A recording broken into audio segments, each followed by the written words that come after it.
국가라는 이름 하에 죄가 없었지만 사형을 당하는 것을 보고 큰 충격을 받게 됩니다. 그러면서 그런 고민하기를, 나라가 바뀌지 않으면, 이 정치를 바꾸지 않으면 세상이 달라지지 않겠다라고 생각을 하고, 오랜 구상을 통해서 이상적인 국가, 올바른 정치가 뭐냐라는 것을 고민하면서 내놓은 것이 바로 국가라는 것입니다. 거기서 주장한 것이 뭐냐 하면, 정치 권력과 철학이 통합되어야 된다라고 결론을 내리고 있습니다. 왕은 철학자가 되어야 된다. 철학자 왕이 완전한 시스템으로 짜인 국가를 통치할 때 행복한 세상을 만들 수 있다. 그렇게 이야기를 하고 있습니다. 그 스파르타처럼 어떤 강력한 철학자 왕이 나라를 다스리고 국가의 모든 구성원들에게 직업을 잘 할당해서 분업화된 나라를 세우면 유토피아를 세울 수 있다. 모두가 잘 살고 행복한 나라를 세울 수 있다. 플라톤은 그렇게 주장을 하고 있습니다. 유토피아라고 하면 여러분 떠오르는 분이 있죠. 토마스 모라고 하는 유명한 분이 떠오릅니다. 16세기에 활동했던 이 토마스 모가 바로 이 플라톤이 이야기한 천인 왕국론의 영향을 받고 유토피아라는 책을 썼는데, 이 유토피아의 원래 제목이 뭐냐 하면 최선의 공화국과 유토피아 섬에 대하여 하는 것입니다. 왜 자꾸 유토피아를 이야기하느냐? 사는 게 너무 힘들다라는, 우리가 살아가는 이 세상이 너무너무 힘드니까 모두가 다 이런 고생하지 않는 행복한 나라를 꿈꾸게 되는데, 토마스 모가 그 유토피아에 대한 글을 쓸 수밖에 없었던 이유가 있는 거예요. 16세기 초 유럽이 초기 자본주의가 시작되면서 문제가 뭐냐 하면 빈부격차가 너무너무 커지게 되고, 그런 갈등으로 사회 문제가 많이 생기게 되었던 것입니다. 여러분, 인클로즈 운동이라는 거 여러분 들어보셨을 텐데, 인클로즈 운동 때문에 사회 문제가 굉장히 심각해지는 거예요. 이것이 뭐냐 하면, 농사를 짓고 있던 땅의 주인들이 기둥을 다 박아버리고 뭘 키우기 시작했느냐? 양을 키우기 시작을 했어요. 농사 짓는 것보다 양을 키우니까 돈을 더 많이 벌 수 있다라는 거예요. 그래서 다 기둥을 박고 우리를 만들어서 양을 키우게 되니까 농사를 짓던 사람들이 생계수단을, 삶의 터전을 다 잃어버립니다. 먹고 살 길이 막막한 거예요. 가난이 이어지고 사회 혼란이 이어지는 그런 모습을 보면서 토마스 모는 한 섬을 꿈꿉니다. 섬. 여러분, 유토피아는 전부 섬입니다. 이게 굉장히 상징적인 의미가 있어요. 모든 유토피아는 동양이나 서양이나 전부 섬이에요. 이 한 섬을 꿈꾸게 되는데, 이 바둑판처럼 잘 구획되어진 그런 섬을 생각을 합니다. 그래서 여기는 시장이다, 여기는 뭐 도축장이다, 여기는 농사 짓는 곳이다, 이렇게 구역을 다 세워가지고 모든 사람들이 하나씩 일을 하면서 행복하게 잘 살아갈 수 있는 그런 섬을 꿈꾸게 되었다. 과거에만 유토피아를 꿈꾸는 것이 아닙니다. 지금도 우리가 살아가고 있는 이 인간 사회를 유토피아로 만들 수 있다고 생각하는 그런 사람들이 있는데, 그런 사람들을 뭐라고 부르냐 하면 트랜스휴머니스트라 그렇게 불러요.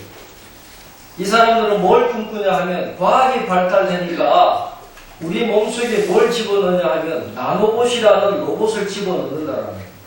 눈에 보이지도 않는 이 나노봇을 우리 몸속에 집어넣으면 이게 뭘 하느냐 하면, 우리가 질병이 생기면 이 로봇이 가서 질병을 다 치유해주고, 내가 걱정이 생기고 염려가 생기고 두려움이 생기면 그 로봇이 감정을 조절하는 곳에 가가지고 감정을 조절해줘서 항상 웃게, 항상 즐겁게 그렇게 만들 수 있다라고 생각을 하는 거예요.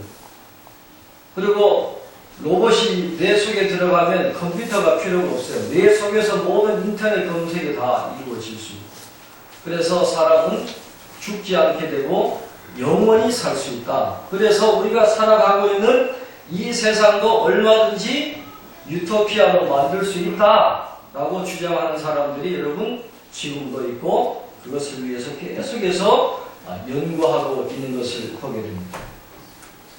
그런데 여러분, 유토피아라고 하는 이 단어의 뜻이 뭔 줄 아세요? 토피아라고 하는 말은 헬라의 토포스라는 단어에서 나온 것인데 장소나 공간을 의미하는 단어예요. 그런데 유라고 하는 이 접두사는 뭐냐 하면 없다라는 뜻이에요. 유토피아라는 뜻이 뭐냐? 이 세상 어디에도 없는 것이 바로 유토피아라는 것입니다. 사람이 살아가고 있는 그런 공동체 속에는 모두가 행복하게 살아갈 수 있는 공동체, 모든 사람이 행복하게 살아갈 수 있는 나라는 있을 수가 없다라는 거예요. 여러분, 어디 유토피아가, 우리가 이렇게 살고 있는 세상 속에 어디 유토피아가 존재한다고 여러분 들어본 적 있으세요? 없다라는 거예요.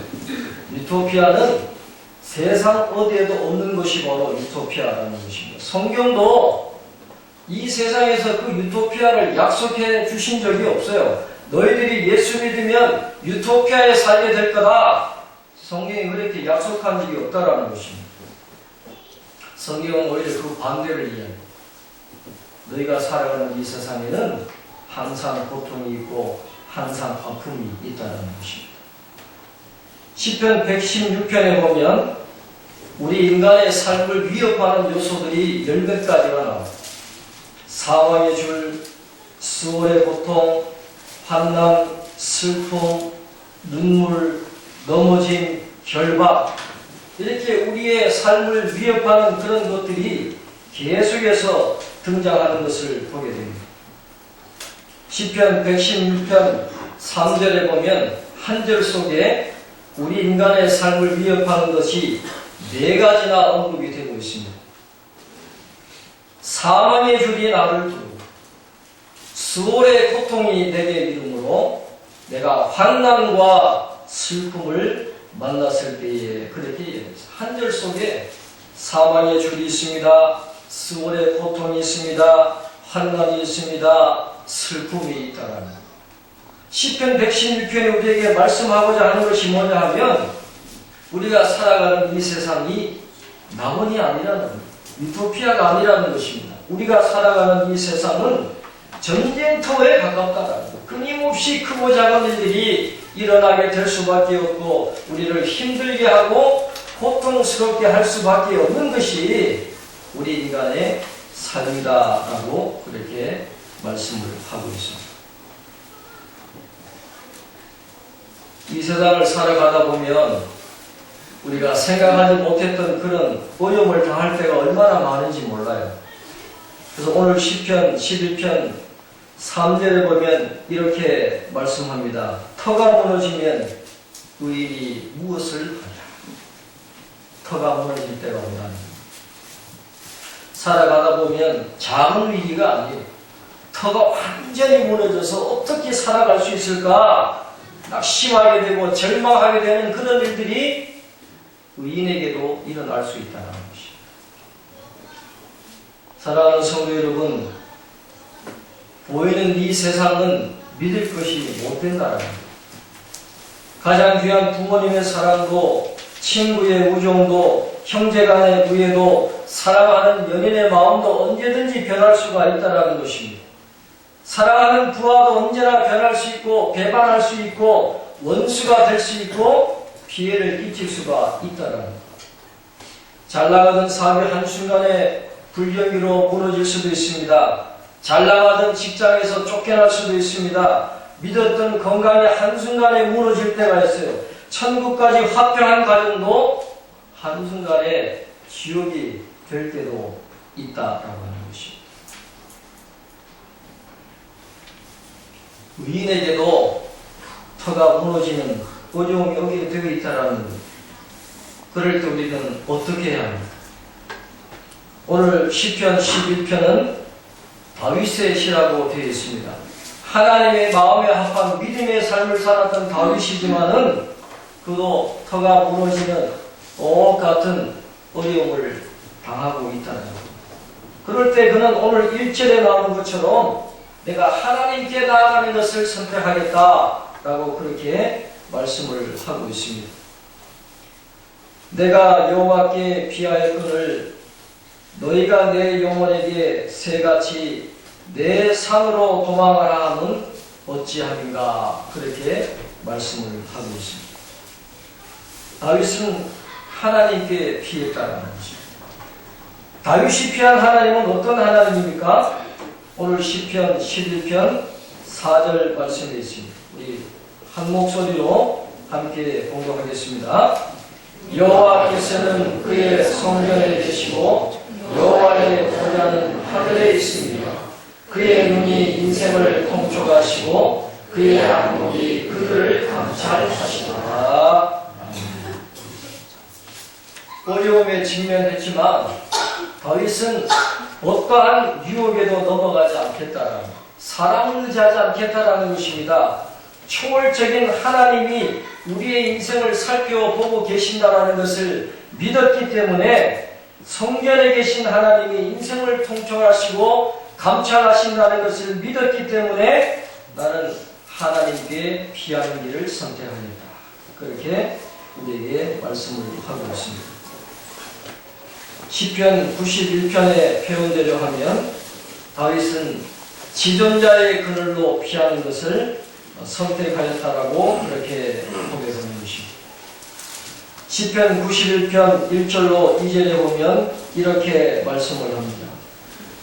지존자의 은밀한 곳에 거주하며 전능자의 그늘 아래에 사는 자여, 나는 여호와를 향하여 말하기를 그는 나의 피난처요 나의 요새요 내가 우려하는 하나님이라 하리니. 그렇게 고백합니다.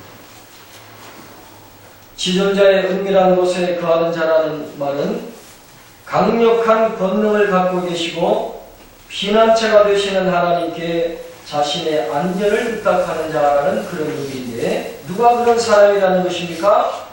하나님의 성전을 찾아오는 사람들이 그런 사람들입니다.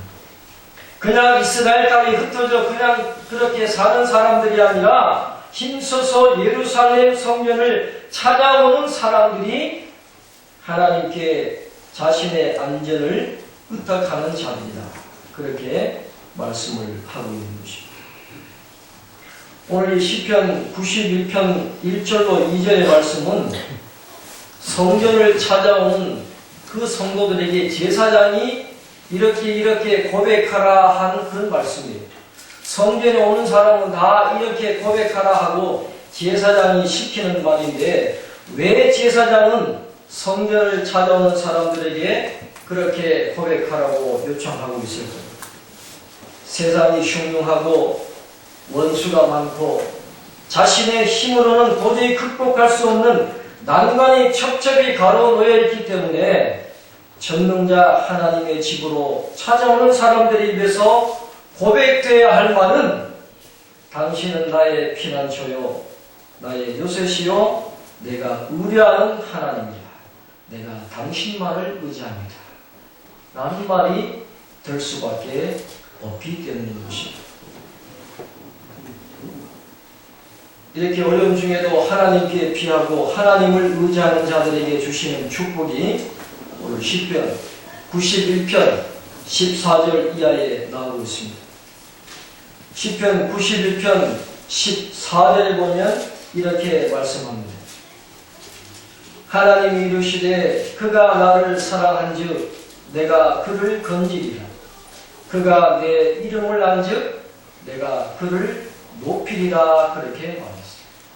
하나님께 피하는 자들에게 하나님이 그들을 건져주시고 높여주시겠다. 그렇게 말씀을 하고 있는 거예요.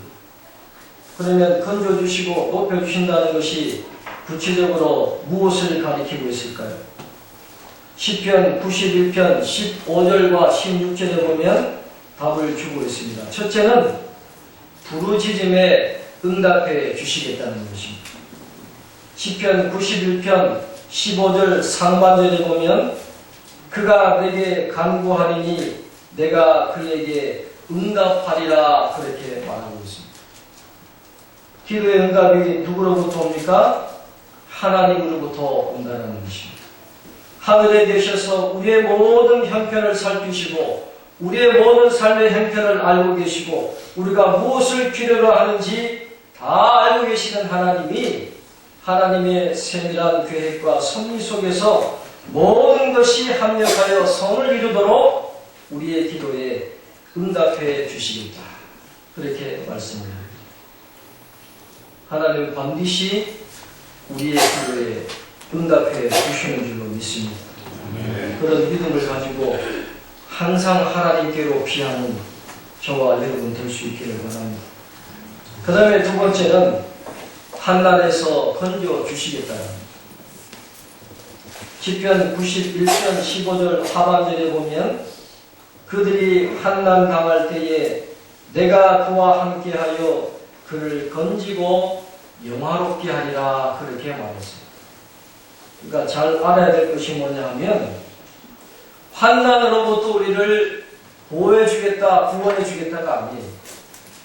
환난이 아예 오지 못하도록 막아주겠다는 것이 아니라 환난 당할 수도 있다라는 거예요. 환난 당할 때에 그 어려움 때문에 낙심하거나 절망하거나 완전히 무너지지 않도록 하나님이 새로운 힘을 주시고 환난 중에도 피할 길을 열어서 그 어려움을 이길 수 있도록 우리에게 은혜를 주시겠다. 그렇게 말합니다. 이걸 잘 알아야 됩니다. 이걸 알지 못하면 환난이 조금만 가도 넘어지고 교회를 떠나고 믿음을 잃어버린 사람들이 얼마나 많은지 모르겠어요. 의인이라고 환난 당하지 않는 게 아니라는 것입니다. 환난이 올 수도 있지만 그러나 그 안에서 주님 우리와 함께 하시고 그 환난을 이겨낼 수 있도록 우리에게 은혜를 주시겠다는 인간의 고통 문제를 놓고 늘 고민하면서 많은 책을 써서 우리에게 큰 은혜를 끼친 기독교 작가가 있는데 필립 얀시라고 하는 분이 있습니다. 이분의 책 제목만 봐도 이미 이 고난 문제에 굉장히 관심을 많이 갖고 있다는 걸 알고 있는데 그 책 제목이 뭐냐면 하나님 당신께 실망했습니다. 이게 제목입니다. 또 뜻밖의 장소에서 만난 하나님. 그러니까 고난 가운데서도 함께 하시는 하나님에 대한 그런 은혜를 강조하고 있는 분인데 이 필립 얀시라고 하는 분이 그의 책에서 이렇게 말씀한 적이 있습니다. 모든 관계에 가까워지는 시기와 멀어지는 시기가 있듯이 하나님과의 관계도 마찬가지입니다. 아무리 친밀한 관계라도 주는 항상 한쪽에서 다른 쪽으로 움직이듯이 하나님이 가까이 계신 것처럼 느껴질 때도 있지만 하나님이 멀어진 것처럼 느껴지는 그런 때도 있을 것입니다. 그러나 중요한 것은 그런 멀어진 것처럼 느껴지는 그런 때조차도 하나님이 우리를 떠난 적은 없다라는 것. 내가 너와 함께하겠다. 나의 우러운 오른손으로 너를 붙들어 주겠다. 내가 너를 도와주겠다. 내가 너의 하나님이 되겠다. 하나님이 약속하셨기 때문에 환난 중에도 하나님은 우리와 함께 하시고 반드시 우리를 건져 주신다는 것이죠. 이런 믿음이 있으면 우리는 흔들리지 않는다는 것이죠. 내가 정령 굳게 믿지 않으면 정령 굳게 서지 못하리라 그랬는데 하나님이 환난 중에도 우리와 함께 하시고 우리를 건져주시고 영원롭게 해주신다고 하는 그런 믿음이 오늘 저와 여러분에게 충만하시기를 바랍니다. 네. 세 번째로는 장수함으로 만족하게 해주시겠다는 것. 시편 91편 16절 상반절입니다. 내가 그를 장수하게 함으로 그를 만족하게 하며 그렇게 말했습니다. 구약 성경에 나오는 이 장수라고 하는 말은 단순히 오래 사는 것을 의미하는 것이 아닙니다. 이 구약 성경에 나오는 장수라고 하는 말은 이스라엘 백성들이 받기를 원하는 모든 축복을 통틀어서 장수다라고 그렇게 이야기를 합니다. 인간이 받아 누리기를 원하는 모든 축복이 바로 장수라는 것입니다. 단순히 오래 사는 것뿐만 아니라 오래 살되 안전하게 살고 번영 가운데 살 수 있도록 하나님이 그런 은혜를 주신다는 것입니다. 하나님께 피하는 자에게 하나님이 그런 놀라운 축복을 허락해 주신다는 것입니다. 마지막 네 번째로는 하나님의 구원을 보여주시겠다 그렇게 약속합니다. 시편 91편 16절 하반절에 보면 나의 구원을 그에게 보이리라 하시도다 그렇게 말했습니다. 여기 나오는 구원이라는 말은 요슈아라는 말인데 장수라는 말보다 더 넓은 의미의 총괄적인 그런 축복입니다. 우리의 모든 죄를 다 용서해 주시고 죄와 사망의 권세로부터 건져내셔서 영원한 생명과 영광 가운데 가게 해주신 하나님의 놀라운 축복을 우리에게 내려주시겠다. 천국까지 인도해 주시는 그런 축복이 우리에게 있다는 것입니다. 누구에게 이런 축복을 주시는 거예요? 하나님께 귀하는 자, 하나님을 의지하고 하나님을 사랑하는 마음으로 성전으로 달려가는 그 사람들에게 하나님이 이런 복을 허락해 주신다는 것입니다. 우리나라가 지금 많이 어렵습니다. 그런데 좀처럼 빛이 보이지를 않습니다. 누가 이런 어려움을 해결할 수 있습니까? 정치인이 해결할 수 있습니까? 경제인들이 해결할 수 있습니까? 문화인들이 이 문제를 해결할 수 있습니까? 우리 교육에도 지금 문제가 많습니다. 길거리에도 나가보면 수많은 문제들이 있어요. 우리의 탐욕스러운 우리의 본성으로부터 나오는 이 엄청난 문제들이 얼마나 많이 있는지 모릅니다. 그러나 누가 그걸 해결할 수 있겠어요? 전능하신 하나님 외에는 문제를 해결할 분이 없다는 것입니다. 우리가 하나님께로 돌아갈 때 창조주 하나님을 만날 때에만이 하나님만이 그런 문제들을 해결해 주실 수 있다는 것입니다. 전능하신 하나님이 나의 하나님이 되시고 전능하신 하나님이 우리 가정의 하나님이 되시고 전능하신 하나님이 우리나라의 하나님이 되어 주실 때만이 나 자신이 회복되고 우리 가정이 회복되고 우리나라가 회복되게 될 줄로 믿습니다. 시편 34편 10절 말씀을 보면서 오늘 말씀을 마치겠습니다. 시편 34편 10절에 보면 이렇게 말씀합니다.